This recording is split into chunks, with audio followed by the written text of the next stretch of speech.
Well, welcome back, everybody. Welcome back. I'm Nathan Ivey, your humble host. Welcome back to another edition of the Hot Mic Podcast. And the Hot Mic Podcast is where divergent points of view debate and discuss hot topics. And as always, I am not alone, joined by my partner in this endeavor, Kevin Aldridge. What's up, Kevin? Good to see you, bro. What's up, Nathan? We got Iranetta Wright. How you doing, Iranetta? My man, Kevin Gordon. What's up, Kevin? Doing fine. I'm here. And in a new face, we got Joe Eaton, who is a Second Amendment rights activist. Joe, we go way back arguing and debating Second Amendment issues on the Nathan Ivey Show. Glad to see you, man. Glad you could be here.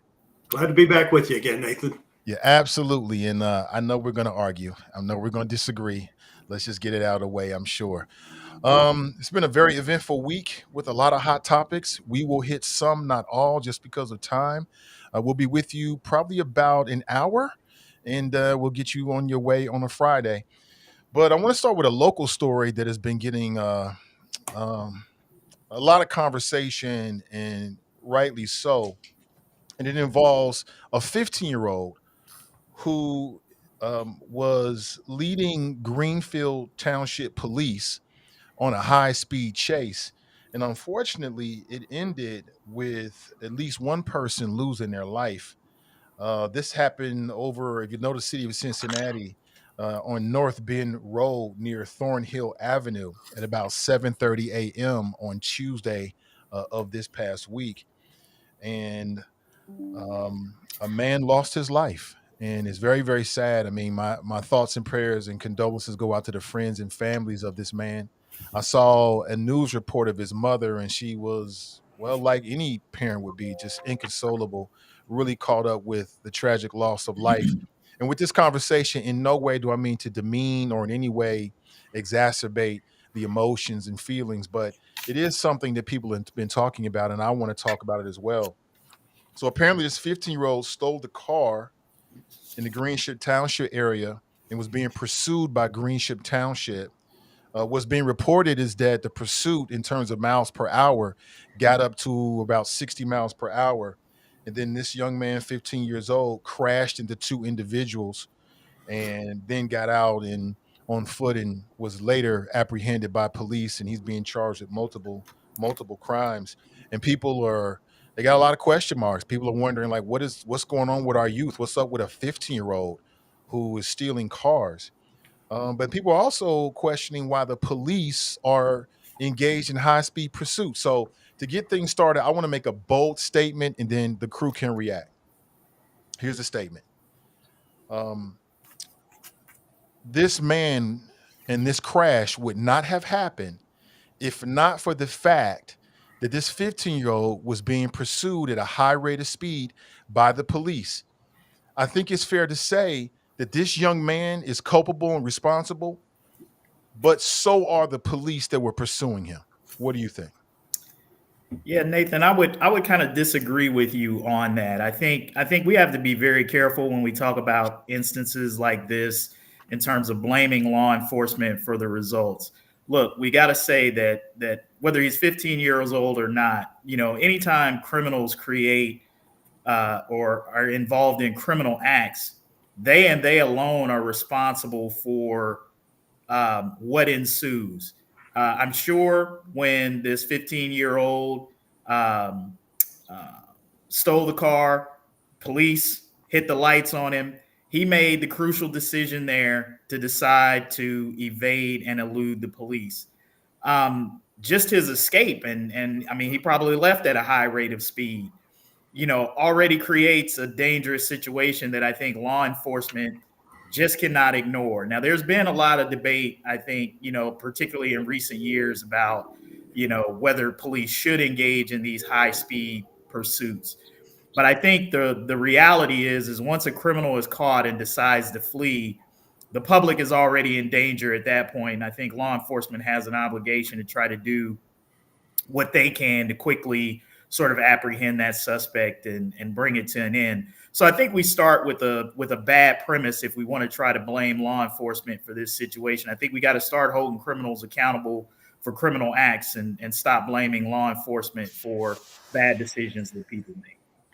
And I think I would concur with Kevin in this instance, in that, it is unfortunate. It's unfortunate all the way around. It's unfortunate that the child made the decision that the child made several different times, starting with the stealing of the car, starting with eluding police, starting with the issue getting out of hand from there. I do not believe that he had any intentions of it ending the way that it ended. However, and then he got out of the car, and of course he's afraid at that point. So he's still trying to flee from police. So I think it's all unfortunate. But at the end of the day, we really, we talk to our kids all the time about choices. And for every action, there is an equal and appropriate reaction. And while that is not the intent for this to happen the way that it did, I also don't think that we can set a precedent that when someone makes a poor choice, i.e. steals a car and begins to flee from there, that we say, okay, well, this is not something that we want to engage in, not knowing who's in the vehicle, not knowing what the expectations are. It just sets up a situation where there continues to be a lack of respect, essentially, for the expectations around law enforcement. Kevin, Joe, you want to jump in there? Again, I would tend to agree both with Iranetta and Kevin A on this specific instance. It's being labeled as a high-speed chase. I don't know the exact locations of it. Speeds up to 60 miles an hour in most areas, unless it is a very, very congested area, is not abnormally high. I do agree with a lot of the states that have put severe restrictions on these extended high-speed chases where the situation does get dangerous to other people in the public. But the information that I've got on this doesn't sound like this was one of those situations. It is unfortunate that, as the other guests have said, every time you make a decision, you're owning more and more of the results of that decision. And, it's hard at 15 years old to think that far down the road to what else could occur other than the immediate situation you're in.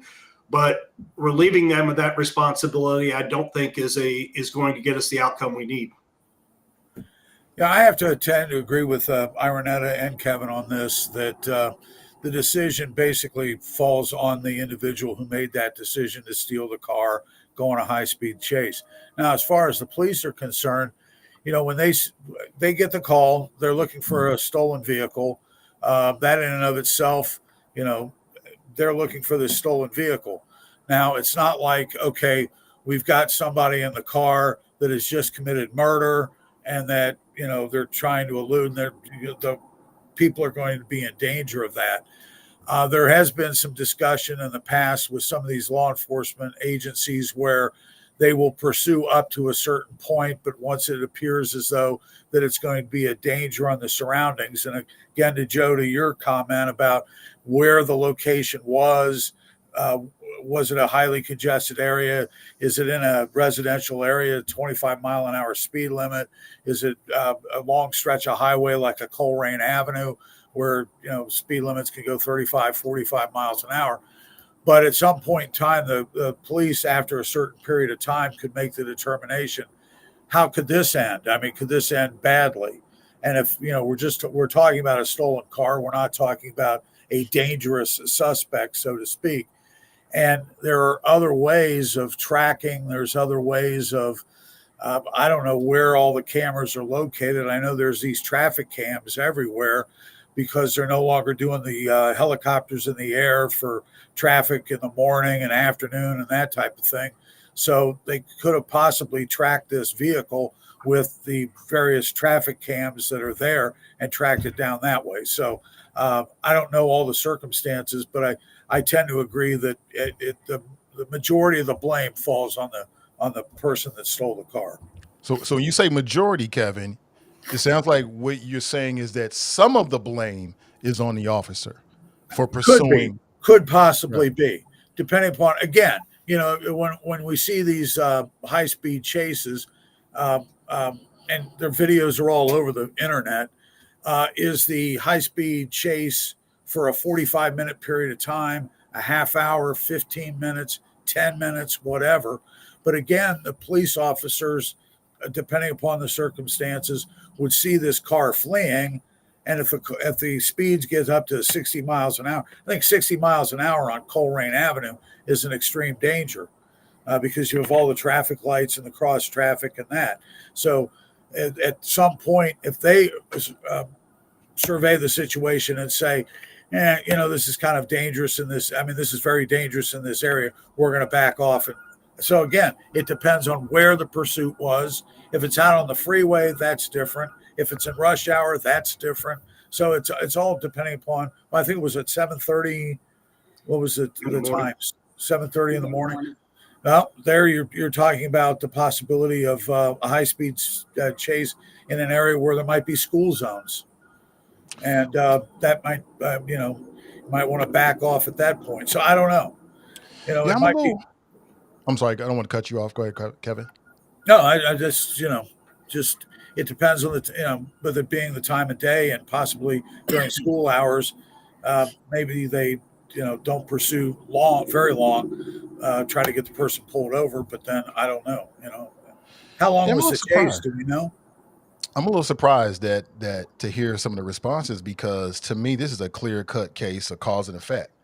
Like, we don't know what would have happened because that didn't happen. But I think logically, if the police are pursuing you at a high rate of speed, that's going to make the suspect flee at a high rate. And when you're fleeing at a high rate past the speed limit in residential areas or really any area, then that opens up the door for innocent bystanders to be the police involved. The police can't initiate a high-speed chase. Right. The that's person what I was driving gonna the car. say. Yeah, that's the part that you're missing there, Nathan. Is like this 15-year-old when the police initially approached him, made the decision to flee. And a pursuit is exactly that. It's a pursuit. It means that somebody is already running and fleeing, and therefore I'm having to chase behind you. So if I'm a police officer, just imagine this scenario, and I'm not saying this is how it is, but let's just say you're driving along down the street and a police officer pulls up behind you and turns on the lights, and you decide to floor it and take off. Which may be what happened in this situation. Is that the fault of the police that you decided to floor it and take off? It depends. This 15-year-old had already decided that he was leaving at a high rate of speed, and the police took off after him. I think that's the easy way out. See, the easy way out, and it's a common mistake that we make, and it has blowback into other areas, is the idea that if somebody commits a crime, whatever the police do to apprehend them is okay. I don't subscribe to that. And this is a great I don't example think of that. that's what's been I said. don't think That's anyone- exactly what's Yeah. been said. It's he committed a crime and the police are just trying to stop him. So whatever should they just got to let him do, go, if Nate? they have to So they chase should him just at let him 60 go? miles per hour through a residential zone, it's okay because this person is the perpetrator, and that doesn't make any sense. So Yeah, Nathan, I don't think anybody what do on you the think panel has said that that would be okay in any situation. There's been a lot of situations put out there where most of the panelists said that simply wouldn't be okay. And, going back to your last premise, Nathan, is that the police are not going to pursue at a high speed or a higher speed than what the person fleeing is. The person that is fleeing from the police are the ones that are setting the parameters of the high speed chase. No, maybe initially I'll give you that. But if the police are behind you and I'm trying to get away So in a the stolen police are vehicle, going 70 miles an hour, pushing somebody that's driving 50 miles an hour, and the police are the ones that are causing this. come on now. Let's use logic here. 15-year-old gets Back on into you. a stolen car. Right. The police get First behind of all, him. I have The to add police that's are the first- behind him. That means that the 15-year-old is going to move faster trying to get away from the police. That is the reason why No, in he many chose states. to. There is Well, nothing But let me that finish. forced him Let me to do finish the thought, though, Joe. That is the reason why in many states, including the Cincinnati police, they have rules that say that unless there's an imminent threat, you shouldn't be chasing somebody for a stolen car. So how do you know? But how do you know how much information the police had in that situation? I think that's the other thing. All we know is what's been reported. Okay, so that's what I'm saying. So there's a lot of missing pieces of information that to where we can't make a declarative statement. I think a lot of times when police get called to us, but what are you trying to say, Let me though, finish. I think a lot of times when police get called to situations, they don't have all of the information. You don't know who's in the car. You don't know what type of crimes that they have committed, what type of warrants they may have on them. Police have to think about all of these things when they come into a situation. So you don't know how dangerous the suspect is in that car. And you also don't know how dangerous the suspect. Did they even know it was a 15-year-old kid at the time? But Kevin, you also don't know how dangerous the suspect is not. Why assume that you've got, I don't know, Jeffrey Dahmer or some serial killer in the car, and you don't have any information to back that up? There's no information about this case whatsoever that's been put out there. Innocent people don't floor it and flee the police. And don't That's scare the people. first indicator that somebody is dangerous. That's a first indicator that somebody could be potentially dangerous. So that's the point I was making. And so because you flee in a car, whatever the police have to do to apprehend you, because we don't know you might be dangerous, including high rate of speeds in residential areas, is okay with you, is what you're saying. I don't think anybody here said that but that's the point that Kevin just made. So is the point you're making, Nathan, that if police should never pursue anybody for any crimes, they should just wait for them to turn themselves in? Or where does that line go? Should they have not pursued him when he got out of the automobile because he could have ran into somebody, knocked somebody down? I mean, what is the alternative to what happened? But Joe, now you're dragging in the other direction, right? That's not what I said. If the police don't have information that somebody that you're pursuing has done anything other than steal a car, the police should not be engaged in a high-speed chase through residential areas. It's just not worth it. And how do we know? Because a man died. That man would not be dead. I'm going to limb when I say this. People won't like this, but I'm going to say it anyway. That man may not be dead if the police were not engaged in a high-speed pursuit. I think that we're not putting the responsibility in the right place, though. Yeah, I don't think that we're putting the responsibility here in the right place, though. Right. And really? I think that we're escaping the fact that this started with someone that broke the law. That's where it started. So if the car was never stolen, number one, starting with something as minor as that man would not be dead. That's where it started. Now, we can have a lot of different conversations around how fast it was, if it was too fast, if that's what caused it to get out of hand. But there were a variety of choices that were made in this overall process that were all wrong. And so I'm eager to hear Iranetta. at what point, I hear you, but I'm eager to hear what you believe should have happened instead, and what becomes Disengage. what becomes the meter stick for that. So But what Iranetta, you just said becomes the meter stick for how often we disengage? Because when you think about breaking the law, there are a lot of different examples of what breaking the law looks like. So if we don't want the police to get involved in this law that's broken, what other laws is it okay to be broken that we say to the police, don't get involved in that? Because there could be an if-then scenario that if you get involved in that and you don't back out by this time, then this is going to happen. I think that we can actually use that in alignment with many of the things that we've talked about, even in the hot topic conversations that we've had. How far is far enough? How good is good enough? How long is long enough? How do we make the decision? So I understand. I don't think any of us are saying that that there could not be other ways to think through that. But at the same time, to put all of the responsibility for this loss on the police, I don't think that's fair. it was a couple things you said I just have to push back on. So Okay. number one, you can't have it both ways.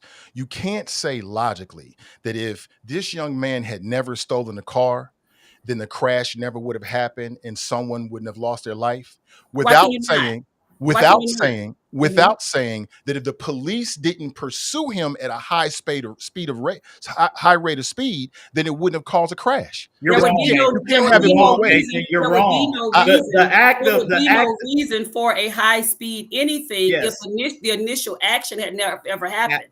So if that had absolutely. never happened, nothing But else would have occurred. Absolutely, but Nathan. that is There's just no not way but around. that's There's just no way not around consistent with arguing what police policy Iranetta. in Cincinnati. In But Cincinnati, if someone steals a car, right, or if someone has done something that is not an imminent threat, the police are not allowed to engage in a high-speed pursuit. Why? Because it puts other people's lives in danger. this That's is how this it is in the city that we live in right now. I don't this know is that the And I the problem. believe. I don't family, believe. This is the I, the problem first of family, that we all, currently. the This is family, the problem first of that all, we I'm not currently. sure that I agree that that's police policy. I would I would I have would to look I into that. concur. Right. okay. This is the I think we problem we should. have in this country right now when we talk about, police and law enforcement right now. And I think it's quite frankly one of the things politically that makes this, just a very difficult conversation to have is that we seem to be always trying to make excuses for people who commit criminal acts Right. For and police officers. the subsequent things that happen after they commit criminal acts. And we That want is to not true. blame the people whose responsibility it is to enforce the law and hold those people accountable for what they do. We've That is got to not true. stop this. Like some of these arguments that we get into are quite, are just quite ridiculous if you ask It me. is I mean, nothing to ridiculous about the Irenetta's conversation. point, if this 15-year-old kid does not, everything that coincided after that was the result of his bad decision. That is undeniable. That is When not you true. look, Nathan, and this is what I It's talk very about. I talk to deniable. young people about this all the time, and it's about thinking about the consequences of the actions that you take. If you steal a car, chances are high police are going to be involved in some way, shape, or form. And if police get involved, then you have a decision to make on what you're going to do if the police get involved in that situation. Now, if your decision is to run, you got to understand that there are consequences in that. Not just that you could be involved in a pursuit that could end tragically, that if it gets into a situation where police aren't sure whether you have a weapon or not and you exit the car, you could be shot and killed. Like we know this is the climate But and the that's not what environment that happened here, we though, live Kevin. in. That's not what happened here. No one had a No, I'm gun. not saying that, Nathan, but what I'm So trying let's to keep say it is consistent to the facts of this story. In no, but this what I'm case, saying is, a Nathan, child, there are but chains look of at this. events that In can this, happen. in this case, a child was being pursued by professional law enforcement. A child, 15-year-old. So Did someone they said know on it was the a panel. So child? what? Someone said on the panel. So Did they what do know you it think was a should have child? happened? What would 15 years Did old was they a know? child? Did they know it was a child? 15-year-olds was a child. Well, do you see? Can you see? But in we the know car? now, though, is what I'm saying. We Oh, know well, they now. didn't know. Well, again, as But even Iranetta, if I he was an believe, adult, pointed the out, same you scenario. don't know what you're dealing with at the time, and you Even have if to it make was an adult, we know we're talking about a child now. But even if the police didn't know, they do know two things: it's a that he stolen committed a automobile. crime. and Which it's is a a crime. high-speed chase. That's what we know. And that goes part of the problem here is we believe that if somebody commits a crime, the police can do whatever they want to them because they committed a crime first. And I think Nobody that's said just that, wrong. Nathan. But that's the point that Kevin was just making. That's the point that Nathan, I'm Iranetta is curious. making. You're saying that he committed a crime. So whatever the police had to do, if they had to chase him at 100 miles per hour, it's the fault of the person that committed the crime. I And want on to some clarify level, what I you're said right. because that's not what But I all said. I'm saying want- is I the want to police clarify. are responsible as well. They are professional law enforcement. All they had to do was disengage. You'll get the car later. What That's you it. started Nathan, with. so Nathan, what if they disengage? This kid leaves because police don't know this information. You're Monday morning quarterbacking right now with information that you know. You're not being realistic about how police are responding in the moment with the information that they have available. You're reading what news reports are. You have no idea what those officers were thinking, what information they had at the time. So what if this kid, let's just say hypothetically, I don't like that. let's just say hypothetically that they let this kid go. This kid gets away. Say he tries to rob somebody else or steal something else, and they get involved in a physical altercation, and this kid kills somebody in that altercation or something in the aftermath. But that never happened though.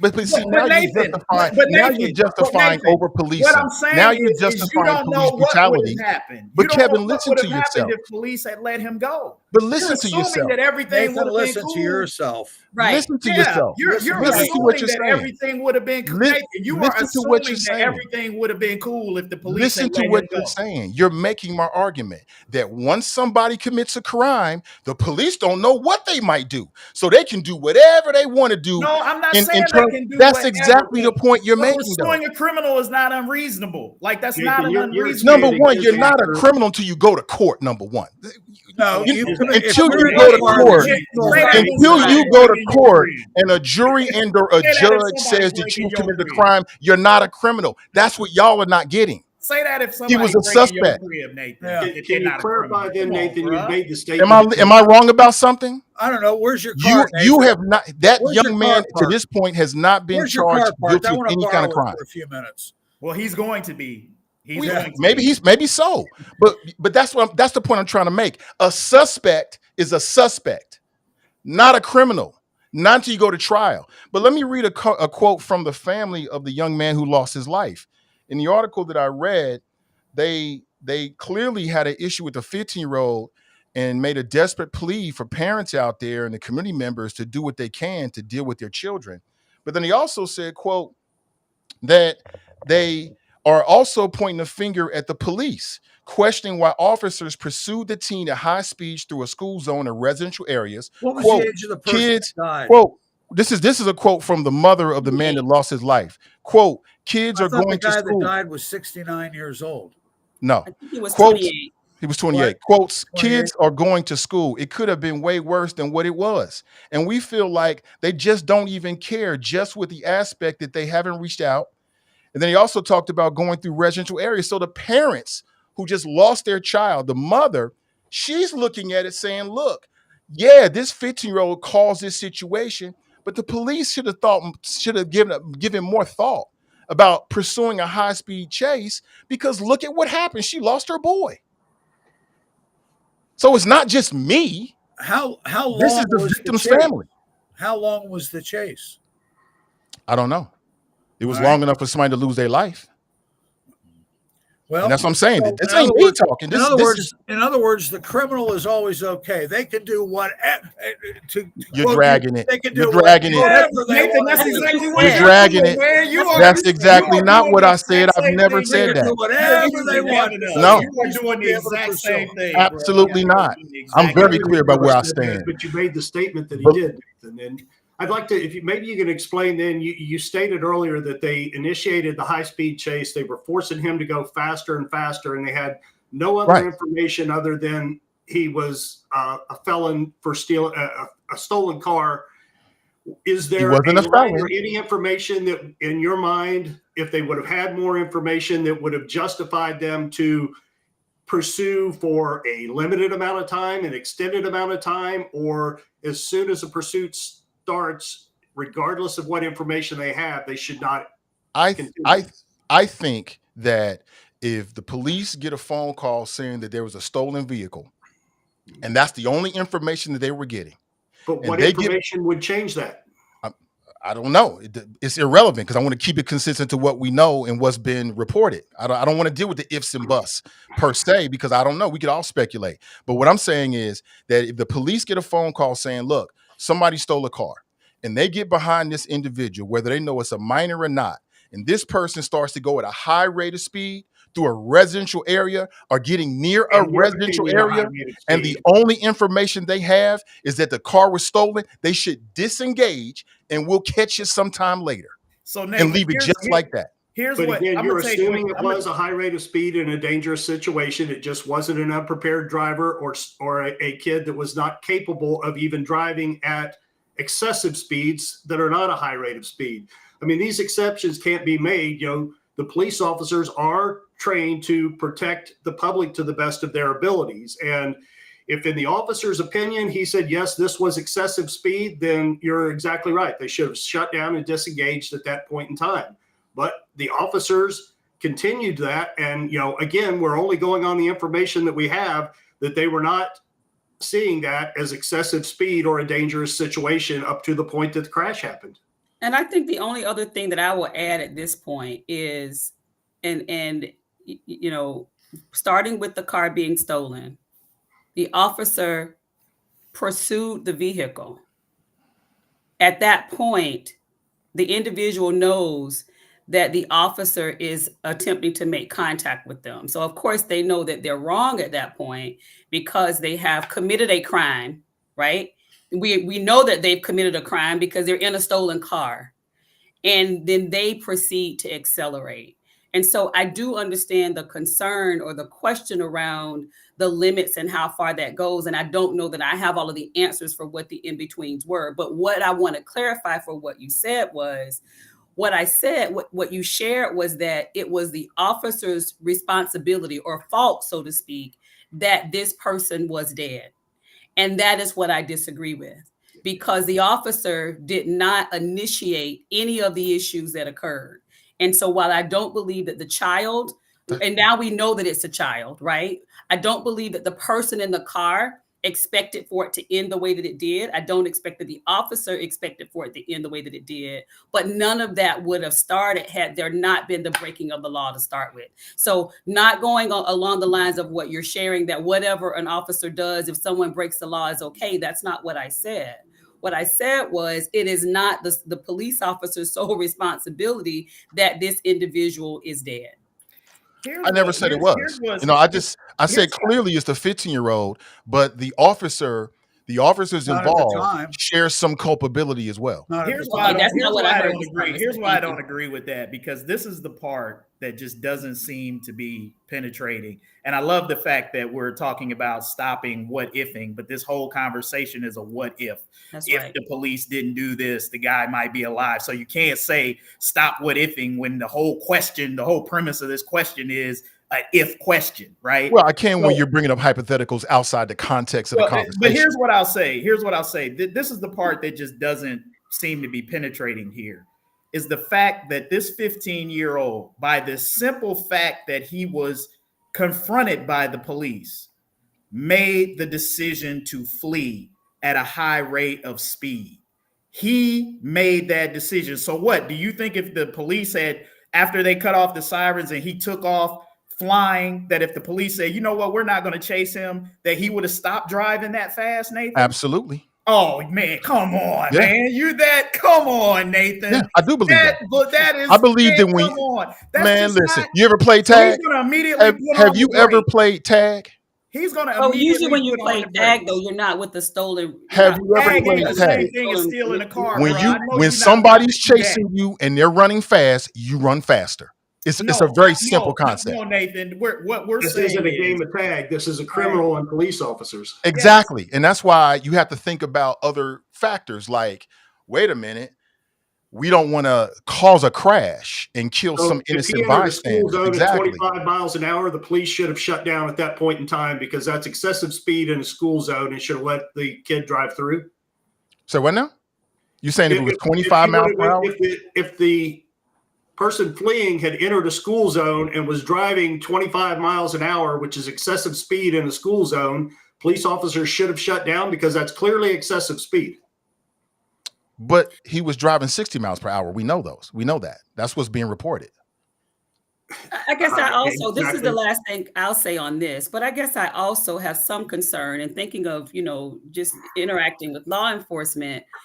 If you're pursuing, if you are initiating contact with someone, i.e., you are following them or you turn on your lights and they begin to accelerate, you're immediately going to think that there is something greater that's happening there. And so it causes even more of a reason to want to apprehend the suspect. So I think that, just to assume that because the officers followed the person that was leading them, that was trying to flee from them, at what point do they stop that? And so, doing other, I do want to hear more about what you shared, the city's policy is, because I've not been able to find that in any of the policy I language, so went to speak. online and I'm looking at Yeah, it. so I've been looking as well. I've not seen As that. according to WCPO, March 1st, 2022, Cincinnati police will no longer engage in police pursuits with offenders who are suspected of committing misdemeanor offenses, according to a February 24th staff memo. So I believe stealing a car is a felony. So this is not a misdemeanor. So they are allowed to engage, Nathan. Yeah, but the concept of that policy, and I have to read it for myself, that's the point. The reason why they have those kind of policies is because there's a greater good than just trying to apprehend somebody who might be fleeing from you. That's the whole point. The fact that they have that policy backs up what I'm saying here, is that just because you stole a car does not mean that the police have to pursue you in a very dangerous fashion through residential areas. It's a felony. At 7:30 in the morning. It's a felony.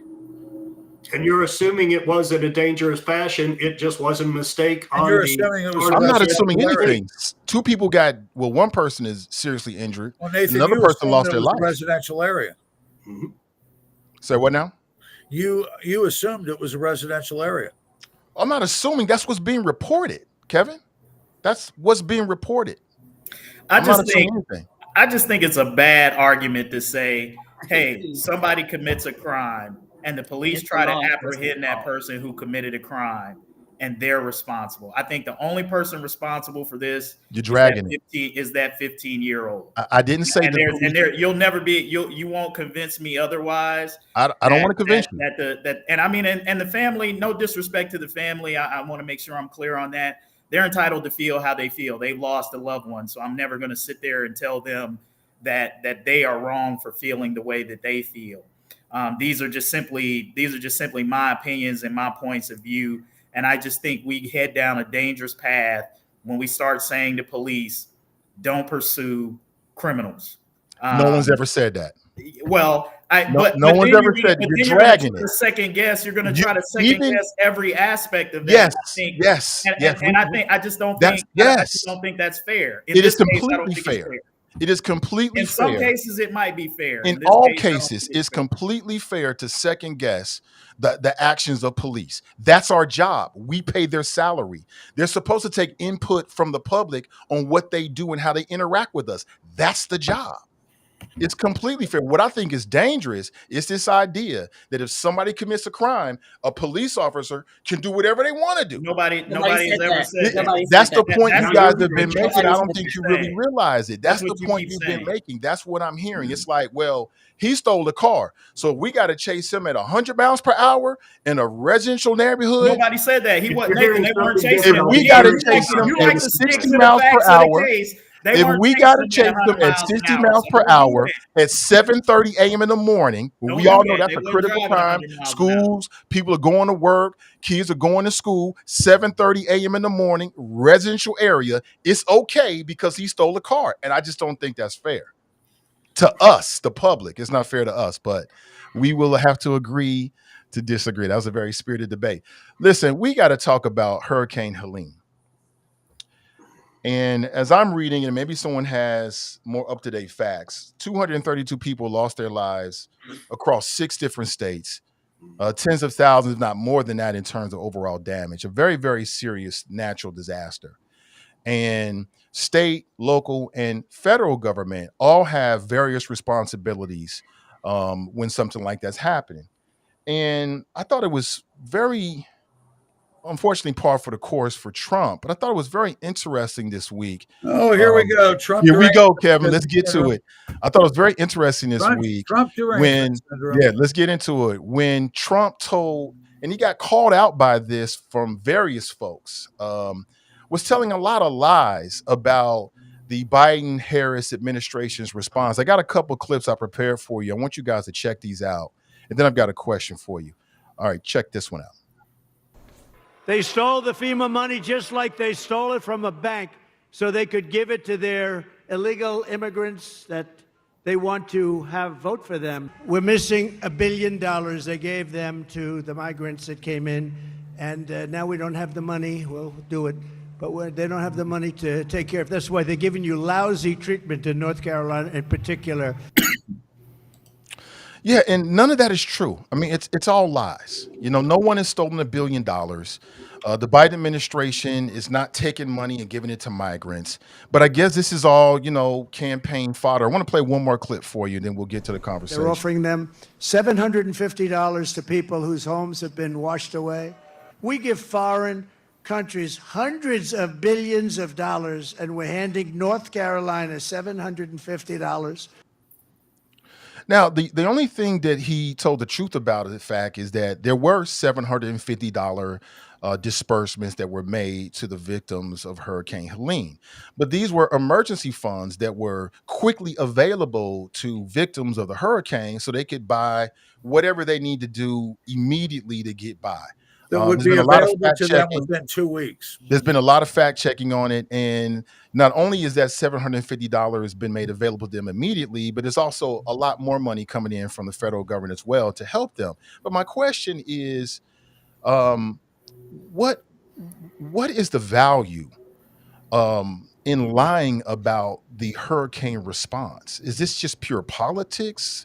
And am I the only person who sees that? I'm gonna put it here, Kevin. You ain't gonna like it, Kevin G. But Trump continually playing the race card, trying to pit immigrants, Haitian immigrants, against the entrance of It wasn't Americans. Haitian and immigrants. Be careful. It's just immigrants, period. Just immigrants, period. But for whatever reason, I feel like they talked about Haitians so much that when people, especially that audience, thinks about immigrants, they think of darker skinned immigrants. That's just me. I could be so wrong. now you're going to put yourself in their brain and Yeah, I am. Okay. Yeah, I am. I All just right. did. But So what's the value in this? Why does he keep doing this? So if I can just start, and then I think I'm going to just listen to everyone else. You know, I'm a native Floridian. I'm in Florida right now. I was coming home on Wednesday, and it was important to me to get home a little earlier so that I could be with my family.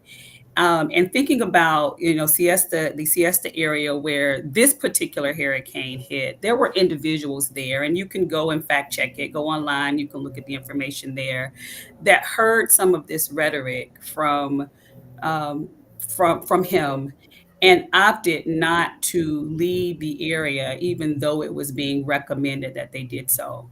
As recently as yesterday, you can look at individuals that there is one specific viewing that I'm thinking of now that lost everything that they had as a part of the most recent Milton hurricane. But because of the again rhetoric that was being spewed by Trump, they're also not willing to take additional assistance from the federal government. So I think you asked the question, what are we looking at and what are we thinking about? I don't understand why it is okay to politicize a natural disaster. I mean, we have people that are still in need. We have people that are still looking at what they can do to rebuild their lives. And you have someone that's just not telling the truth. And there is no way to then go back and try to clarify what he's saying. I mean, now even his own pundits are saying, this is not accurate. The information that's being shared is not accurate, because you don't want individuals to believe that there is truth or validity to what he's sharing. So I think that you asked the question whether or not this is just political, and I would have to say from where I sit, yes. Because if you can get individuals to believe that the federal government, i.e. Kamala, with the Biden administration at this point, is not doing what needs to happen, then indirectly it gets additional support for him. So are you saying that people didn't evacuate because of comments by Trump? If you go back, I'm talking for this particular hurricane that just happened, Milton, that just happened in Florida day before yesterday. If you go back to reports, there are reports right now because he had different things to say about the hurricane and whether or not they were telling the truth and whether or not there was really going to be that level of disaster, that opted not to evacuate.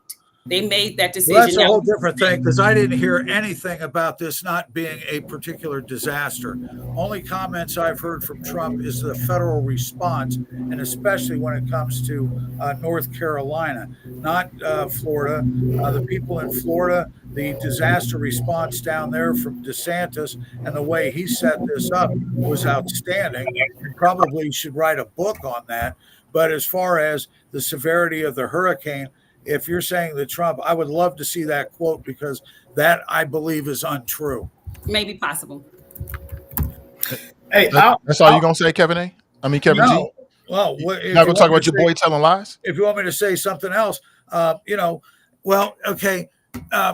What was a lie? The $750 that was being handed out, the residents were saying in interviews that they're telling us the $750 is going to be available in 2 weeks. All right. They weren't standing there handing out checks. And even if they were handing out checks, where the hell are they going to cash them? So in order to provide them with immediate assistance, the immediate assistance should have been done. All right. Now, in some of these remote areas, when these people are saying, I haven't seen anybody from FEMA, that's a question right there. In my radio career up in down in Frankfort, Indiana, and down in Little Rock, Arkansas, I would happen to be in 2 locations where there had been a natural disaster. And when you look at how FEMA's response is, they come in with a boatload of equipment. They come in with a boatload of trailers. They come in with all kinds of people, and they are there on site taking care of people. And if there's nobody there, and these residents of North Carolina were saying, I haven't seen anybody from FEMA, and it's been a week, that is a problem. Biden was at the beach the weekend of this. Kamala was out hobnobbing with the Hollywood elite. She didn't care enough about this to come back. George Bush was criticized because 2 days after Katrina, he was in an airplane overseeing it. Yet Biden, it took him, 4 or 5 days to do the first visit? Didn't even do a flyover? I mean, give me a break. Yeah, the disaster response. Mayorkas said that they didn't have enough money for the hurricanes for the season just a week ago. Karine Jean-Pierre back in 2022 talked about that the migrants were going to be getting money from FEMA under the FEMA heading of Shelter and Services Program. So if they're getting this money out of that program and it's not available to the people that in a disaster, which is typical of the government, they get a pot full of money here. And when there's a pot full of money, they figure out, well, we've got it here. We'll use it for something else. We'll use it for some other unintended purposes. And then when it comes time to collect the check on that, all of a sudden we're out of money. So it isn't Trump. And, if you want to go back, let's look at the, would you prefer that couple of bits of, and when they talk about misinformation, I love it how they just say everything is misinformation, just like transitory inflation was misinformation. This pullout from Afghanistan and 13 people killed. Well, that's misinformation. I haven't seen a disastrous pullout like that since the blue dress with Monica Lewinsky, for crying out loud. I mean, every time we turn around, you guys want to do this Trump derangement syndrome rather than pointing the finger at the administration that fail and is continuing to fail these people in North Carolina. Nobody. Hold on, Kevin. Kevin A, real quick, before you start, bro. Let me play this clip. You say they're failing people in North Carolina. Okay, check this out. This has been a massive, unprecedented response. We are deeply grateful for the federal resources that we have. FEMA has been on the ground with us since the very beginning of this. Charlotte, North Carolina. What about Asheville? What about the areas up there? So let me say this. You asked the question, Nathan, what value is it in what Trump said? And I would say, what value is in anything that Donald Trump says ever? If you listen to what this guy says and how he talks, Trump just, everything is the worst thing ever. This is the worst response in history when it's somebody else. And when it's him, it's the best thing ever. I mean, he's the king of lies and hyperbole, and he never has any facts or sources to back up anything that he says. He was fact-checked by Republicans. And Kamala Harris, who hasn't given a damn about any natural disaster for the entire time that she's been vice president, all of a sudden inserts her in. If I'm going to let Kevin talk and then he's not going to let me talk, this ain't going to work. Because I let Kevin talk. If you're going to make allegations, are you going to mute him, or can I finish? Can I get my words out? So if you're gonna talk trash, then go right ahead. Well, Kevin, you talk trash for 5 minutes. You just talk trash for 5 minutes. I can't even get 50 seconds out of my mouth before you're interrupted. So let me speak. I let you go on and didn't interrupt you one time.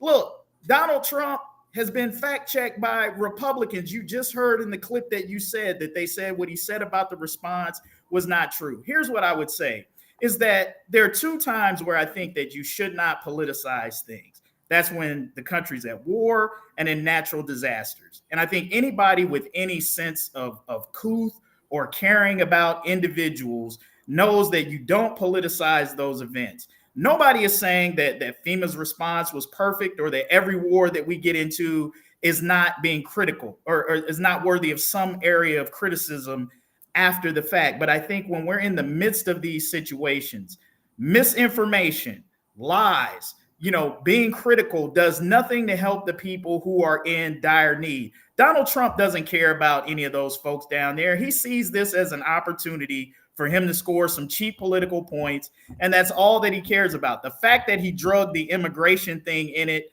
tells you that it's purely political. And he does what he continues to do, which is sort of fear-mongering, spreading hate. And I've said it before on this program that his approach to trying to discuss these problems is the reason why we can't move toward real solutions. Because when you're demonizing people, when you're saying that, criminal behavior is in people's genes and all of this other crap that Trump spews, that does nothing to engender any collaborative spirit, any unity, any bringing people together to really try to solve the issues. But you know what? Donald Trump is not interested in solving issues. He really isn't, because he has not brought one single policy solution to the table. And if he has them, he sure as hell doesn't talk about them. He has a 4-year record, Kevin. He has a 4-year record. And in my closing, the last thing that I just find just inexcusable is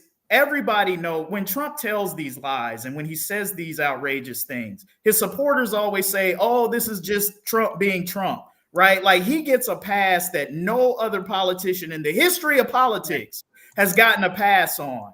And I think Barack Obama said it best in his speech yesterday.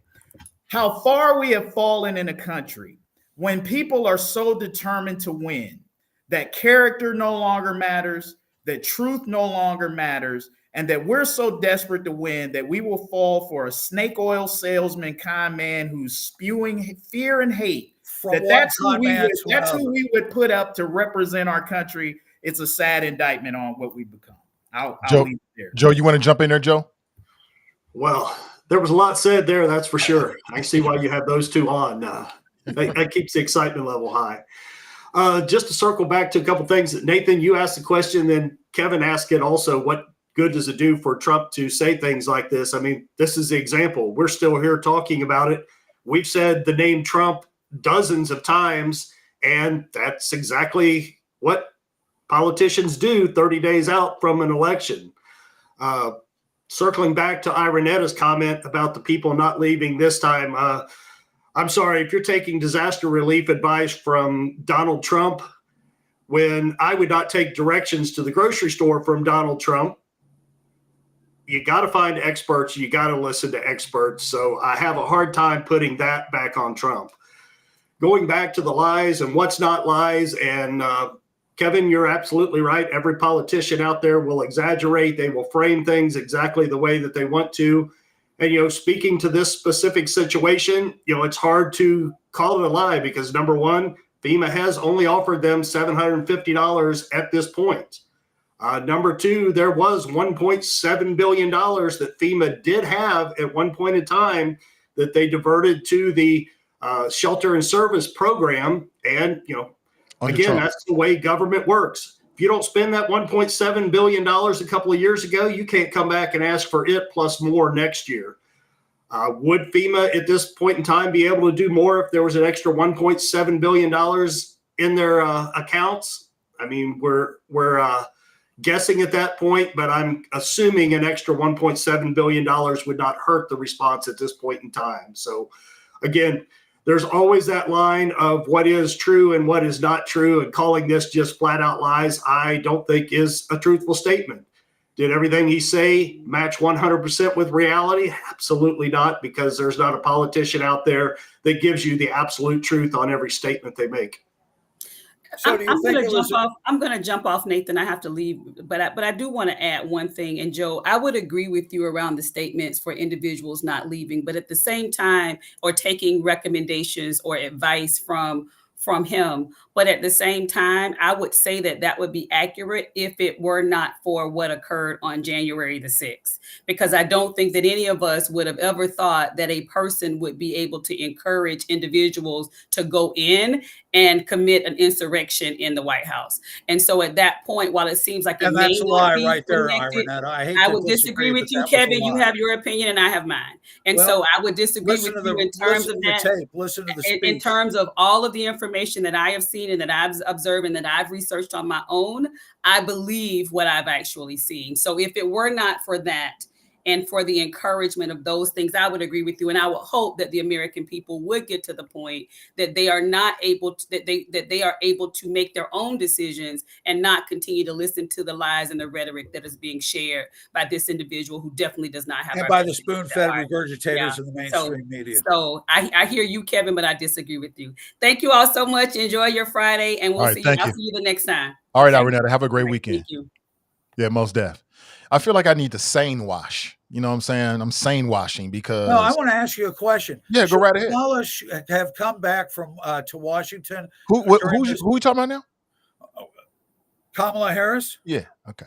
All right. Should she have come back instead of doing a fundraiser on that weekend to be part of this disaster relief? Should Biden have come back from the beach in order to be in control of the situation in the Situation Room and see what was going on as far as Helene was concerned? Well, it's hard to say. So no, it's not hard to say. It is hard to say. Let me explain to you why. Because you've got me at an information deficit. Like I don't know the details of their travel plans. It seems like you've got a way more of a grasp on that than I do. What I do know is that from multiple reports, even Republican senators and governors, they have said that the Biden-Harris administration stood up to what they needed to do and gave the resources and were on the ground. I just played you a clip from North Carolina. So I don't know the details about where they were and where they should have been. What I do know is that even Republican elected officials are saying that they did what was necessary.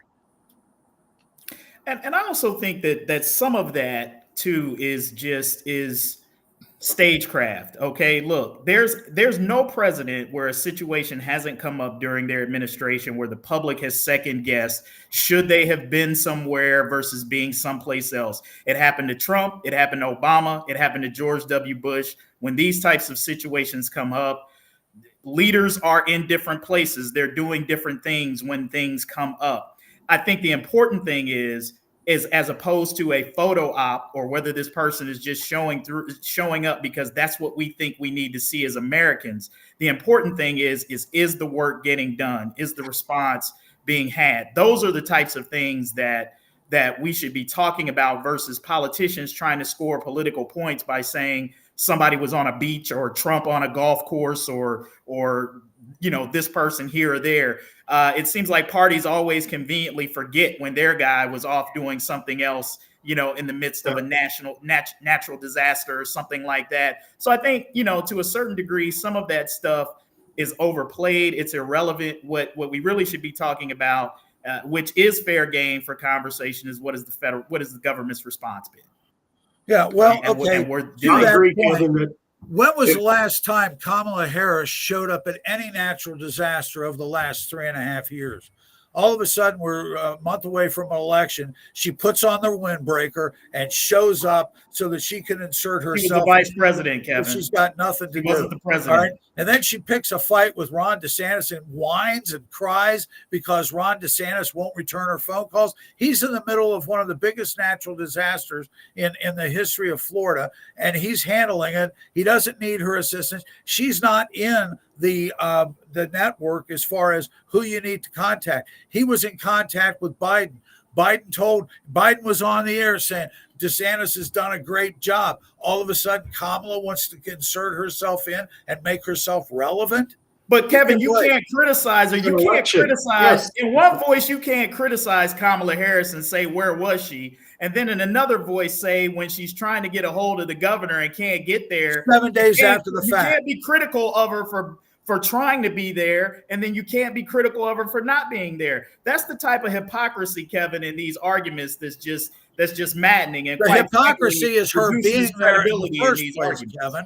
The hypocrisy is her inserting herself there in the first place. She's got no role in this. She's just trying to make it seem as though she's understanding. Okay. But Kevin G, though, if she has no role in it, why was it important? Like she did the other day.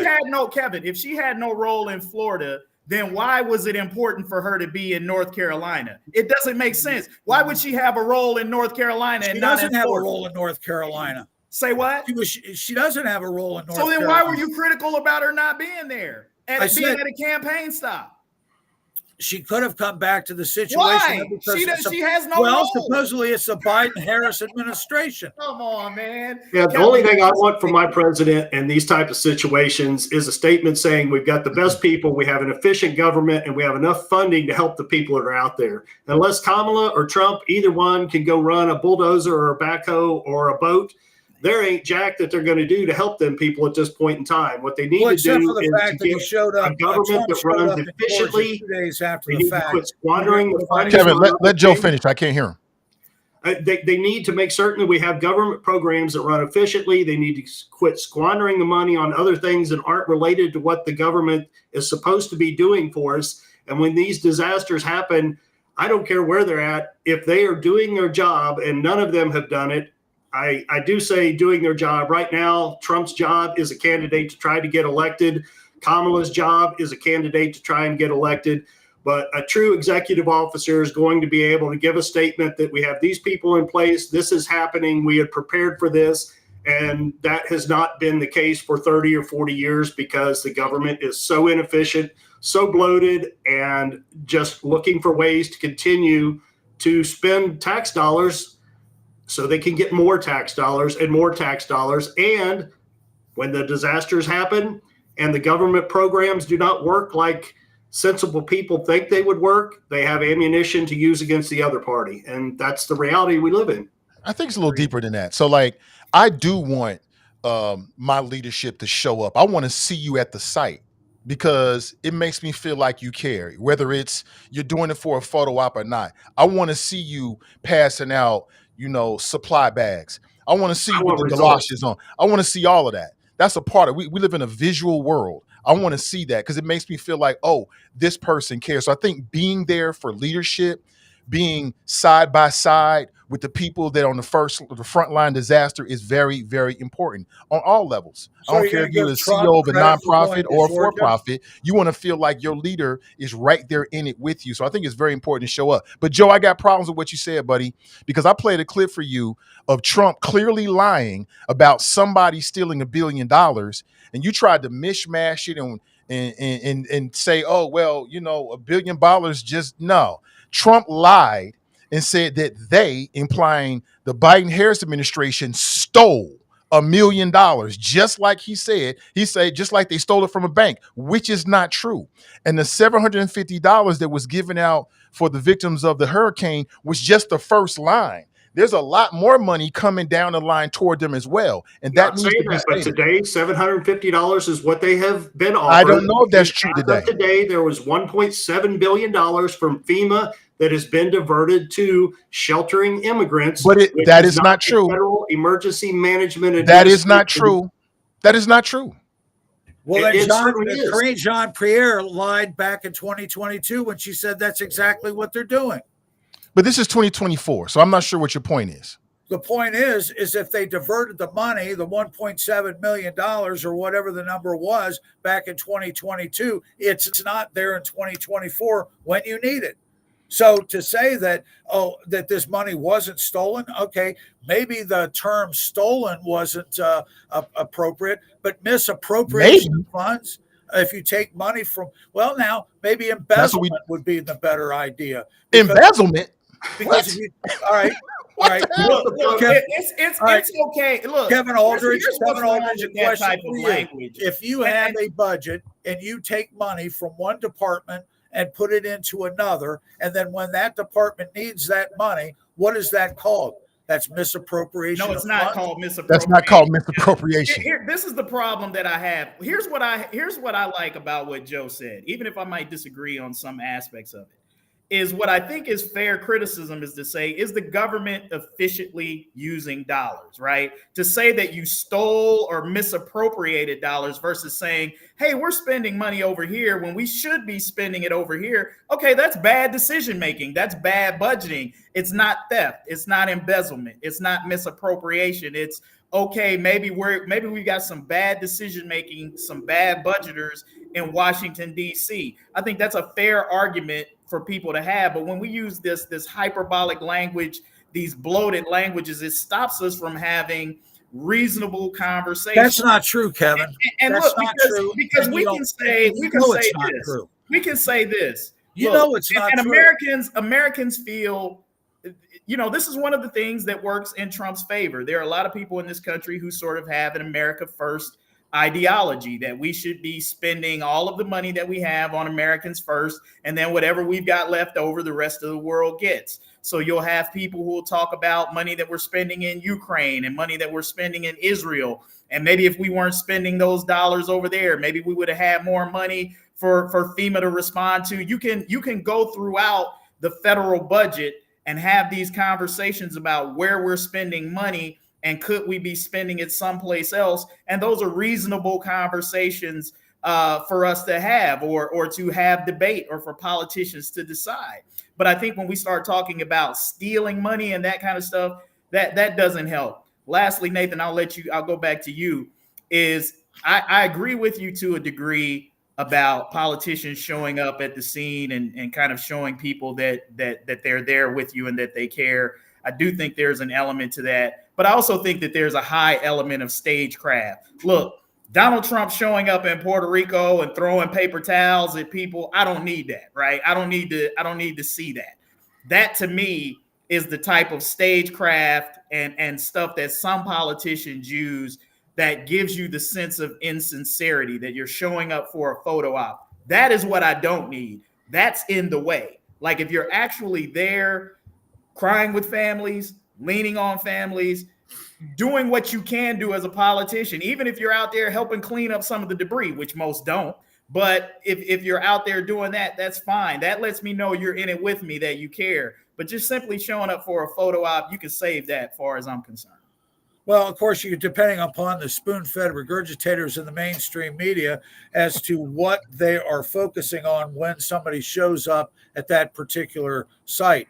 what picture do they take? Do they take a picture of him hugging the people at the disaster site, or do they choose to take a picture of when somebody's kind of joking around with the people and throwing paper towels? That's the problem with the spoon-fed regurgitators. Is that a time to joke during a? Is that a time to joke during a national? That's Donald Trump's problem. He thinks he's a freaking comedian. Take it to the funny bone, not the White House. What did the people? How did the people react? Did anybody at the on site criticize? Yeah, people. I think if you went back and you went to the mayor, that's the job of the reporters, which you guys they were never highly do. Offended by the way that he did that, as I recall. That's the job of the reporters, which is something you guys never do. Now, is anybody going to give Trump credit? Because nobody would do that but Donald Trump. Is anybody going to give Trump credit for going to Georgia 2 days after Milton came Helene came through with a bunch of supplies from Samaritan's Purse to distribute to the victims there? No, you're not going to talk about that.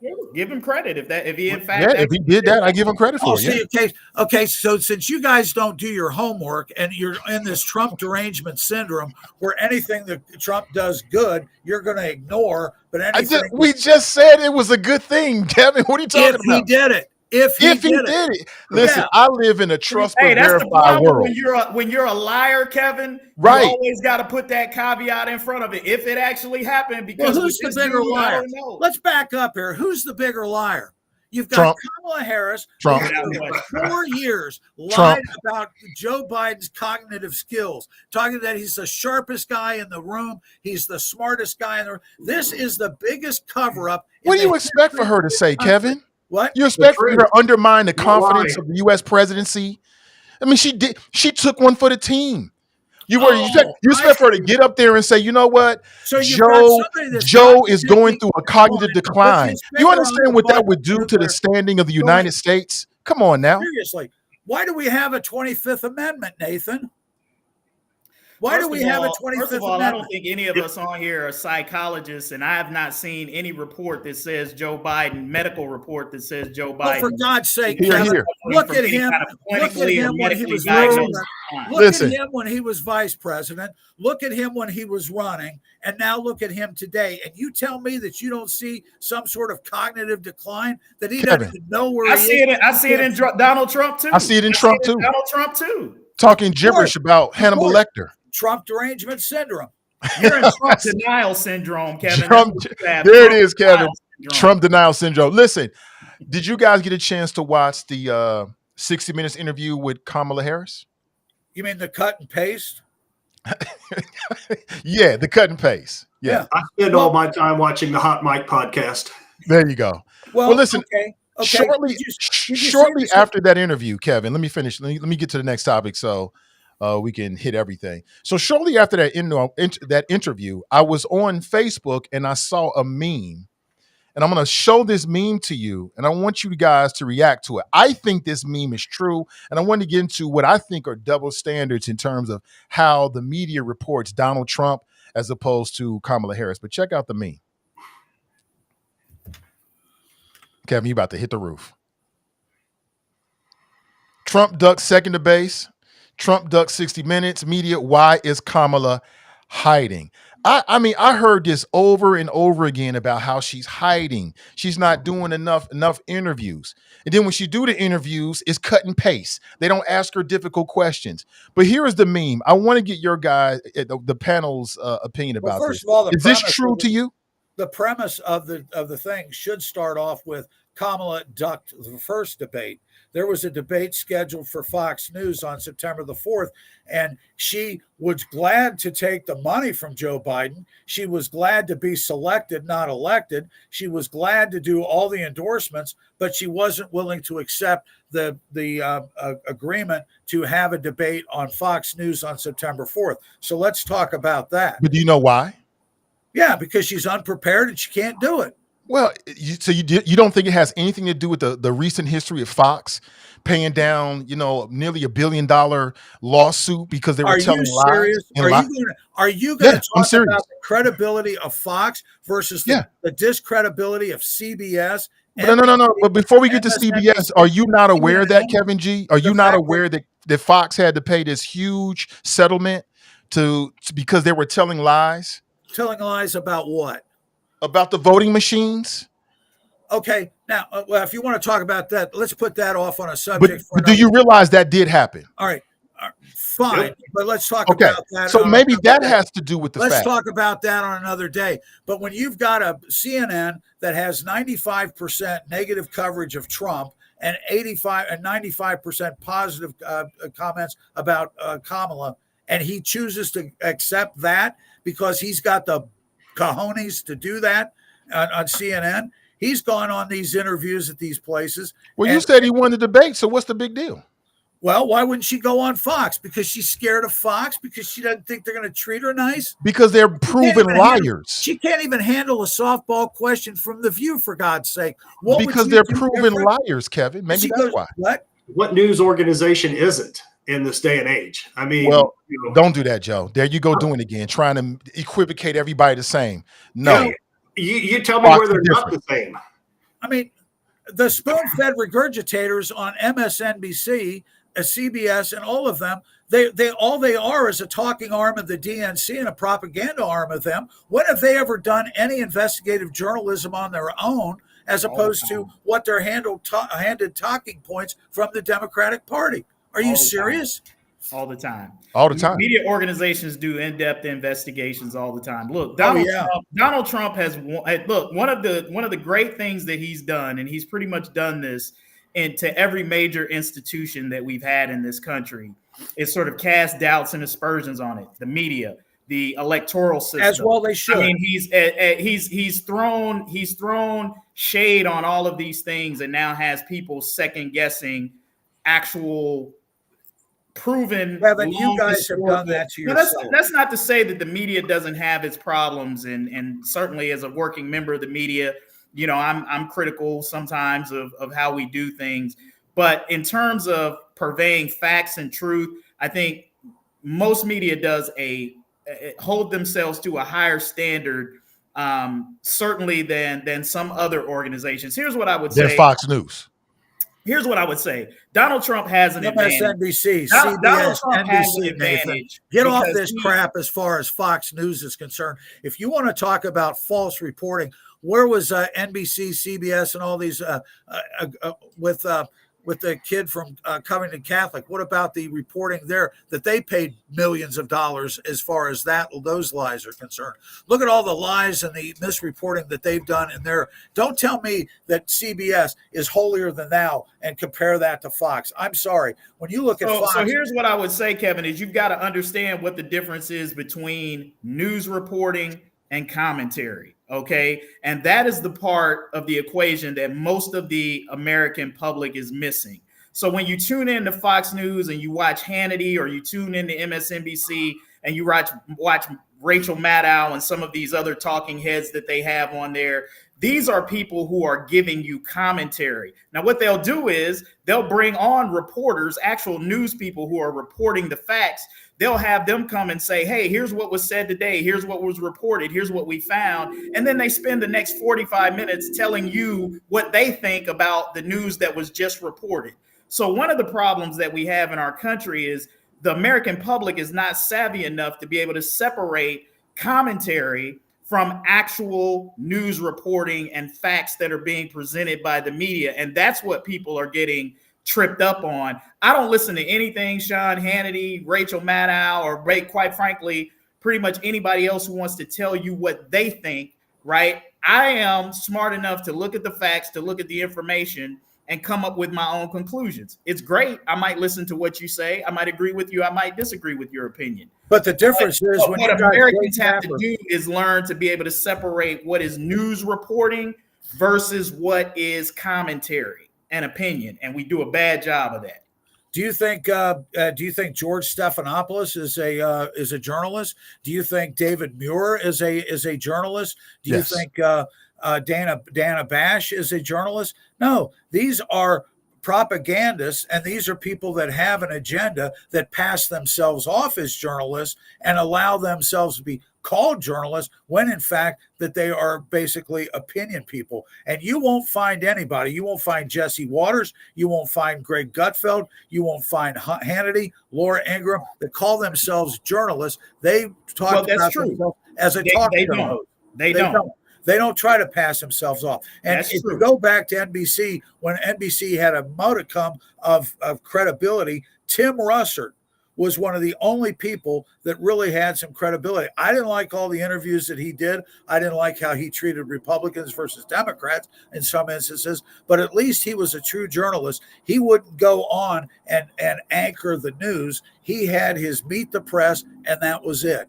And he was talking about the issues of the day, and he didn't pass himself off as a commentator. He called himself a journalist, and that's what that show was all about. You don't see that anymore. You know, another way I think that there's a double standard is the conversation about age. So when Biden was in the office, there was all this conversation when he was running for re-election. There was all this conversation about how he's too old. And in every interview, when he appeared to maybe flub a word, or it appeared that he was maybe a little bit lost, or he said something that didn't make sense, the media, not just the conservative media, was talking about it. They were on him. Now that he's out and we see these same things in Donald Trump, I don't hear anybody talking about how Trump is too old. I hear few people talking about how he's in cognitive decline. I hear few people sort of dissecting and breaking down what he's actually saying and does it make sense or not. I just don't hear it. Well, It maybe seems we like ought a to real go double back and standard play. there. There is a clip out there that is a YouTube video of Donald Trump every year since 1980 up until the present, of where it's about a 30-minute clip, and where he is talking about a certain issue. And then 1980, then 1981, 1982, 1983. And what I was shocked at watching that was that Donald Trump is basically has the same speaking pattern. He has the same way of, as they call it, weaving, where he'll go off on a tangent and then come back and talk about the original point. So there's nothing that's changed there. You're not going to tell me that somebody's in cognitive decline that can go on a stage for an hour and a half and hold a crowd and talk to people like he what? And talk gibberish And talk for an hour gibberish. and a half. Well, if it's Talking gibberish, circles. why the hell are hundreds of Anybody thousands can go and talk out their rear end for an hour. and they're going to hold the audience there? Are you kidding me? Yeah, well, according Well, to they're true reports, believers. he's not even holding the audience anymore. Did you see the butler? Well, see, the problem is that you are in the tank with these spoon-fed regurgitators in the mainstream media. I got eyes. I can see. I've got eyes. I can see. Did you see the Butler rally? Do you see any of the rallies and see a mass? I actually watch quite a few of Donald Trump's rallies. I actually do. Yeah, All right. same here. And I think a lot of other people do. And people won't even leave a Trump rally when they're shot at. Biden's bad debate performance was undeniable. Just like Biden's bad debate performance was undeniable because you see it with your own eyes. I think the same sort of clear-headedness that Trump supporters call for, they refuse to utilize in looking at Donald Trump. They just do. Because I just don't, Kevin, I don't understand. And Joe, you feel free to jump in too. I don't understand. Like this whole questioning of the competence of Kamala Harris, how you can even credibly stand up there and question her competence while watching Donald Trump. That just boggles my mind. Like, if you look at Donald Trump and you say, man, this guy's a brain surgeon right there. Have you seen like, it if on you The look View? at that and you can say honestly that you think that he's got more competency than Kamala Harris, then God bless you. I just don't see it. Because you need to tell me what you see that I don't see when you see this guy standing up at rallies. I'll tell you. You know what it is? You know what it is, Kevin A? It's rose-colored glasses. No, They're I'll in tell love. you what it is. Hold on. They're in love. And when you're in love, you see got a things through 4-year track rose-colored record on glasses. Donald Trump. That's what it is. Did for the American I just don't economy. see it. There's nothing because you're not in love. He says. What is the last intelligent thing that you've heard Donald Trump say at a rally that made sense? That build a wall. One of his seriously. I'm not joking here. I'm looking for a serious answer that you can say genuinely from your heart and just being honest and being not being a blind loyalist to Trump. But if you can sit here and honestly say to me that you look at this guy, you say, man, this guy's got it all together. I mean, seriously, guy, I would love to hear it. Kevin, I'm dead serious. They are in love. Last thing that rapture of Trump. Go ahead, Joe. Go ahead.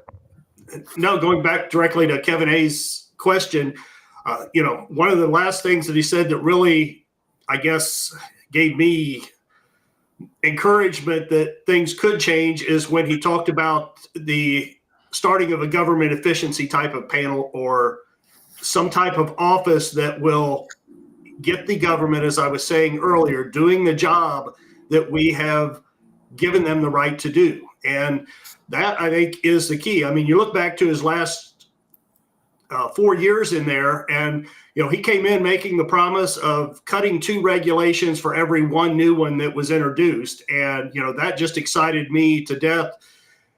He ended up doing much better than that, and I think we saw, and businesses saw, the relief, and individual people saw their hands untied with the amount of regulations that was rolled back and freed up to allow people to do the things that, as a free society, we're supposed to be doing. So those are 2 things that directly, I think, he needs to implement, and that is what got my attention in the most recent statements. Listen, don't take this the wrong way, Joe, but like I said, it's real simple. It's the rapture. They're in love. They like the guy.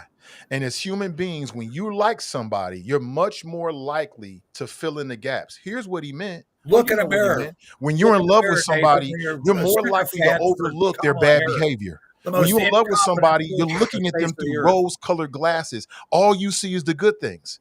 And then as a politician, when he seems to go against the same elements that you kind of intrinsically feel need someone to go against, it's the Quan. It all fits for them. They like the guy. Some of them are in love with the guy, and that's it. It's not about facts. It's about feelings. They feel Trump. They have a emotional connection to him. And so they give him a pass. That's why they finish his sentences. That's why when he says something crazy, it's like, well, you know what he really meant, because that's what we do with somebody that we like. The facts were, on average, he removed 17 restrictions for every new restriction that was put in at the federal government hour. That's not an I'm not impressed by that. Rose-colored glasses. That is thinning away bureaucracy that has done nothing but get in the way of the growth of the nation and the freedom of the people. Yeah, spoken like, big money capitalism that wants the government to reduce restrictions so they can prey on consumers and destroy the environment. So I'm not impressed by the fact that he did away with a certain amount of restrictions, or I need to look at what they were and what the impact is to ascertain whether they're good or bad for me. Ridiculous things that they're destroying the environment. I mean, you're doing the exact same thing there. You're making everything so broad that you can't have a sensible discussion on this. Yeah, we having a sensible discussion. There was a regulation that impacted a friend of mine in California. He bought a bunch of businesses. There was a stupid regulation that said if you've got a window on the back of your building, you can't have a wall inside of there any more than like 6 or 8 feet from the window. Well, he was looking at buying several strip malls, and it was like 4 feet 8 inches and would have required all this extra money to redo that. It's just like, to what sense does that make that somebody from the federal government is telling you how wide a hallway in the back of your business has to be, as long as it's ADA compliant? Yeah, but as I'm sitting here, I can't tell you because I don't know the history and the context of it. Behind every regulation, I'm sure there is something. I don't know the history behind it. And Joe, don't act like there aren't big money interests out there that want to do away with regulations just so they can make more money, even if it's at the expense of consumer health and our environment. Don't act like that's not true. Look at the pharmaceutical or the food industry, and you're exactly right. I mean, that's... But also, most of the but if you look at most, but also look at the oil and gas industry. There's a lot of industries like that. Financial consumer protections. There's a lot. There's a reason why we have regulations in place, and I just can't do away with them. Trust the government, right? You don't like the idea of them. Trust the government. Most of them are put in place to protect the business with the most power and the most money from competitors moving into that space or from any competition that could grow organically from outside of that. That is where the history, and you want to know where all these came from, the majority of regulations have came for, that somebody has looked to lobby for a way that they can get an upper hand on their competition and on the people that are fighting against them. Yeah, maybe so, but I think it's an oversimplification, but maybe there's some truth in that. But Kevin, you trust the government too, because if somebody breaking your house, you're gonna call the government. You're gonna call the police. Well, maybe not. I might take matters in my own hands, but And then you're gonna call the police. after I take care of the situation myself, Whatever you got to do, I understand. So all this, you don't trust the government, hogwash. Let's talk facts here. Can you You got to name trust one good policy? government. You never trust bad government. Can you name? I mean, Democrats have been in control of the presidency for 12 out of the last 16 years. Over that 12-year period of time of what they've done, are we better off than we were before? The 4 years that Trump was in there, he made major changes. You're going to tell me that what was going on as far as the economy wasn't good, the fact that we became energy independent over that period of time, the fact that Putin didn't invade Ukraine as he did during Obama or that he did during Biden, that there was peace in the Middle East, that the Rocket Man reduced the number of rockets. Have you seen the number of rockets that have been fired by that North Korea over the last 4 years? No, because the media isn't covering it. You've got to dig deep into it to find it. And then when you talk about Kamala Harris, for crying out loud, this woman has got no policies. She's on The View. She gets a softball question about, would you do anything different than Joe Biden? And she says, I can't think of anything. And yet she's talking about turning the page. Turning the page from what? You're there for 4 years. You're going to turn the page from what you've been doing for the last 4 years and give us something new? Joe Biden has been. You jumping in there, Kevin? Kevin A? Yeah, no, sure. I would say that all the time. And I've made this comment many times that Kamala Harris was the vice president. She was not the president. Joe Biden set the policy. He set the agenda. As the vice president, you do what the president says. If I have an opportunity to become the president, then I get to do what I say do. And some of the things that the person who was in charge of me, who was setting policy that I might not have agreed with, guess what? I'm going to do things a little bit differently. Now, what she's not going to do is she's not going to come out and throw Joe Biden under the bus. Nobody would do that. Joe Biden has done a lot for her. Joe Biden selected her as the vice president. Joe Biden moved out of the way and recommended her to run for it. Nobody in their right mind is going to come out. Nobody in their right mind is going to come out and demean and degrade the work of somebody who has done that. You wouldn't do that for a mentor or a benefactor. And I think it's ridiculous to think that Kamala Harris would do it. Nobody would do it. And to sit there and say, why didn't she do something? Tell me the last vice president, not named Dick Cheney, that had any kind of real say in a presidential administration. None of them did. We were told how consequential Al Gore was, how much of a partner he was with Clinton. And all during the last 4 years, all we've heard is that this is a partnership. We agree and talked about that his policies were what else are they supposed to say? J.D. Vance would say the same thing about Donald Trump. I mean, come on, Kevin, you guys aren't being realistic here. You're not gonna be somebody's number two and be like, no, we're not in partnership. Where does that happen? When is the last time you've seen a vice president and a president in a situation where the vice president has been like, screw what the president is doing, I disagree with him? What has she said that is going to turn the page?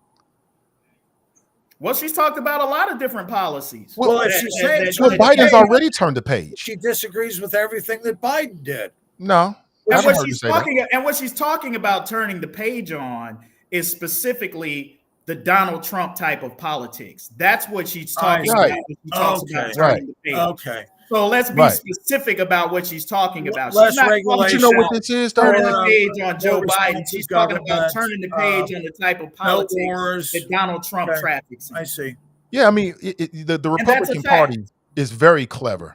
And so they are very good. I've got to give the Republican Party and Donald Trump credit about one thing, and that is their ability to control the media. They are very good at it. Are you serious?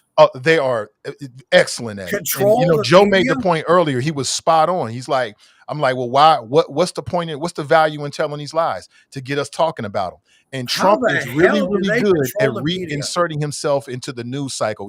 He's really good at it. The media, you would think after 10 years of Trump, they'd be better at it, but they still seem to not be where they need to be in terms of deciding, shifting through what they should report about Donald Trump and what they should not. It seems like they're going through the same old playbook. Everything he says outrageous, they run with it. But even what you're saying, Kevin, the idea that she has to turn her back on what Biden did. Biden has done a hell of a job, Whether people want to admit it or not, whether bread is more expensive or not, he has done a hell of a job taking us from where we were 4 years ago to where we are now. But Republicans do this every time a Democrat is incumbent. The energy they do this every time. Hold on, let me get it all out. I know I'm wrong. Let me get it out. I'll give you the floor. They do this every time a Democrat VP is about to run. They get him to turn against and not run against, what has been successful.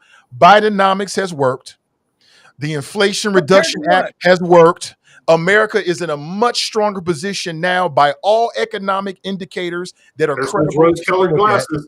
Much better. But yet, Kevin's on here trying to tell people, what is she going to do different? She's going to continue. She is going to, and she should continue running this ship in the same direction that Biden has already started. That's what we need. 4 more years in this direction. Can we put a little context here? So I'm going to answer Kevin's question directly about Democrats versus Republicans. When Bill Clinton left office, the United States had a surplus. When George W. Bush took office, a lie. He ran. That is the truth. That is the truth, Kev. Joe, is that the truth? Myth. That's a myth. Is that the truth? Was there a surplus? Okay, thank you. Thank you, Mr. Misinformation. I would have to agree with Kevin A. The government had a surplus when Bill Clinton left. George W. Bush drove the country into a ditch. He drove the country into a ditch, got us into wars that we were in for decades. Barack Obama dug us out of the worst economic situation ever and put us on a trajectory toward a great economy. Donald Trump came in on the heels of the great economy that Barack Obama had created, and he benefited a lot from that. Well, I tell you what, Kevin, you need to do a little bit of research. I'm not going to say that Donald Trump didn't do something, that the tax cuts and all of this stuff, but we also got to remember his tax cut drove up the national debt. For all of those people out there who love to talk about the national debt, Donald Trump has driven the national debt up more than any U.S. president. Facts, okay? Prior to COVID? Donald Trump left Joe Biden with a country that was reeling from a pandemic that he mismanaged. I think it's rich that we're talking about how the federal government didn't handle a hurricane. 500,000 people dead from COVID under Donald Trump's "it's a hoax" philosophy. Okay, Biden had people died under out Biden of that hole. When we want to talk about inflation and what it is, we cannot deny that the inflation that we were dealing with was a direct result of the pandemic, was it not? No. And the actions that had to be taken and price gouging and get us back. No price gouging. God, you guys lie so much. You guys. So Kevin, please enlighten me. Enlighten me about what I said that was a lie. All right. The Deficit Reduction Act did nothing more than put more money into the economy and add more deficit and sparked inflation. They were warned by the economists that this is what would happen. The energy policy of this administration is what created the inflation. The fact that we are still paying 40% more for gasoline now than what we did back in 2020 is adding to inflation. The fact that we're paying 50%. Well, the president controls petroleum prices, Kevin. The president controls oil prices. What? I want you to answer that question. What president controls oil prices? Donald Trump. Oh, get out of here. No, he doesn't. Hell out of here. That's controlled by OPEC and other transnational factors. Everybody knows that. We were energy independent for the first time since 1949 under Donald We're more energy independent today than we were under Donald Trump. No, we yes, we are. Those are the facts. And this week it was reported, Kevin, that inflation hit an all-time low. If all three of you are going to lie and gang up on me and not let me speak, then fine. What am I doing here? Go ahead. Because Speak, the fact Kevin. is that we were energy independent by the measure of what they determine energy independence to be. If you produce more oil than you import, you are energy independent. We are importing more oil today than we were then. The price of oil back then was $50 a barrel. OPEC couldn't make enough money. They were whining because they want oil up around $90 a barrel. Russia was broke. Iran was broke. They were on the verge of bankruptcy. When the Biden administration came into office and they did away with Anwar, when they did away with the Keystone XL pipeline, the cost of energy went through the roof, and the price of a barrel of oil went up to $60, $70, $80 a barrel. Now these guys had a lot of money. Putin says, well, what can we do? Are we going to make sure that our people? No, we're going to go invade a country. Iran, state sponsor of terror. The energy policy of this administration drove up the inflation. When we're paying $4 and $5 a gallon for gasoline, that drove up the energy prices. The Inflation Reduction Act, the economists said that was going to add to the inflation. You got that backwards. And that's what happened. What? You said because we were paying $4 or $5 per gallon for gas, that drove up the energy prices. That's backwards. The energy prices caused the $4, which added to the inflation. Okay, the inflation wasn't caused by Donald Trump coming out of COVID. There's a lot of credible. I've read some credible. Not to get all to the weeds of this stuff, and I'm no economist, but I know how to find information and find the facts. But there's a lot of credible sources out there that believe that there's a connection between high deficits and inflation, and we had record deficits under Trump. It's a fact. And the inflation numbers under Biden are going down steadily. We hit a new low this week. Take a look at the deficits prior to COVID. I don't think you could do any type of analysis if you look at the Trump administration prior to COVID versus the COVID. COVID had nothing to do with the deficit. It was the tax cuts. Everybody knows this. These are facts. No, the revenues to the IRS went up under Trump. What? Kennedy knew this. When you decrease taxes and people have more money to spend, they spend more money. They spend less time trying to figure out how to game the system and go out and earn money. So the profits or the money comes into the IRS or into the federal government at record amounts. That might be true, but Kevin, what's undeniable is that when you decrease taxes, the federal government takes in less money, and that's what skyrocketed the deficit under Trump. I mean, these are facts, man. This ain't even something you got to be deep in. The fact is that the tax cuts drove up the national debt. Yeah, everybody knows this. These are facts. Hey, listen, guys, this has been a very spirited debate. Hey, let Kevin or Joe didn't get an opportunity. Oh, okay. Yeah, go right ahead, Joe. I don't have a lot to add onto that wonderful discussion that just occurred, but the fact that the tax cuts drove the national debt by restricting the amount of money that comes in is just false. The revenue to the IRS was higher under Trump than any other time. The reason the debt went up is because spending keeps increasing at a rate that just is not sustainable. And I've said this going back, and Kevin A., thanks for bringing up the Clinton and then the Bush era. Back at that period of time, even though I vote majority Republican, I consider myself a true independent because I can state with 100% honesty, the Republicans are going to take your money and your guns just a little bit slower than the Democrats are. And that is just the absolute truth. They're all going to get them no matter what. If they have their way, the Republicans will just do it a little bit slower from what I've seen at this point. So, all right. Any last words? Kevin G., you want to jump in there, man? No, just the fact that I wish you guys would do a little bit more homework and get your facts straight, but that's okay. So you're the only person with facts, huh? Okay. It's my job to keep you straight because when you start spewing the talking points from the DNC instead of doing the research, then you're going to have misinformation or disinformation, I guess I should say. Well, send me those talking points from the RNC then that you're using. I do my own research, my friend. I know they come from those sources though that don't have an agenda. I'd love for Kevin to actually go back and do the research on where he's getting his information from. And next week opening up, I'll give you the source of the information of the Clinton surplus. Again, open door policy, guys. I mean, you want to send me topics?